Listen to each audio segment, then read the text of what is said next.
mengelola kehadiran peserta?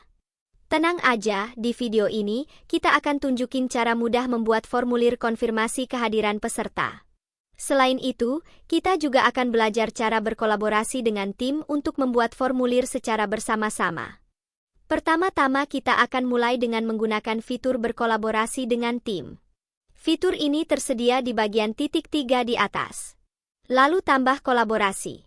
Di fitur ini kita dapat dengan mudah membentuk tim untuk berkolaborasi. Setelah kita tambahkan langkah selanjutnya, mari kita mulai untuk membuat formulir konfirmasi kehadiran. Di sini kita akan memulai masukkan judul dari formulir. Karena kita membuat formulir konfirmasi, maka kita ketikkan RSVP untuk di bagian judul. Dan bagian deskripsi kita akan tuliskan konfirmasi kehadiran peserta. Untuk bagian awal kita akan menanyakan nama peserta, gender, dan konfirmasi kehadiran. Untuk nama peserta kita akan menggunakan jenis pertanyaan singkat. Lalu untuk pemilihan gender kita akan menggunakan jenis pertanyaan pilihan ganda. Dan untuk kehadiran kita akan memilih menggunakan drop-down. Untuk mengonfirmasi semua harus terisi, pastikan required-nya sudah kita nyalakan. Lalu di bagian pertama pada pertanyaan terakhir sedikit berbeda, kita akan memberikan pertanyaan berikutnya sesuai jawab masing-masing peserta.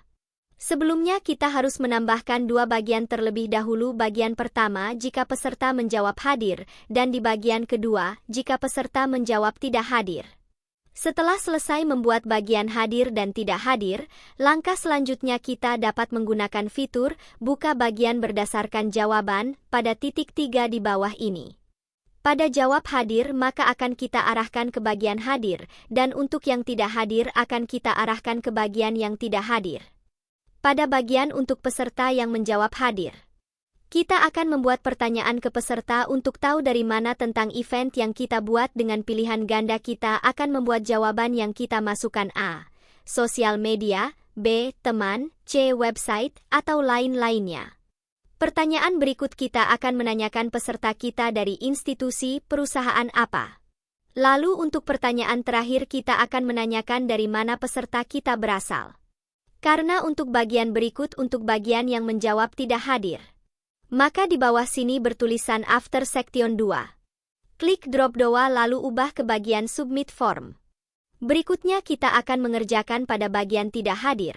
Ketika peserta menyatakan tidak hadir pada bagian pertama, maka akan muncul pada bagian ini. Lalu di bagian ini kita akan menggunakan jenis pertanyaan paragraf untuk menanyakan alasan peserta tidak hadir. Dan berikutnya kita akan menanyakan apa peserta bersedia untuk diundang kembali atau tidak dengan menggunakan fitur pertanyaan drop-down. Formulir pertanyaan kita sudah selesai dan siap untuk dikirimkan kepada calon peserta untuk mereka isi. Demikianlah video kali ini tentang penggunaan fitur kolaborasi dan implementasi pembuatan formulir.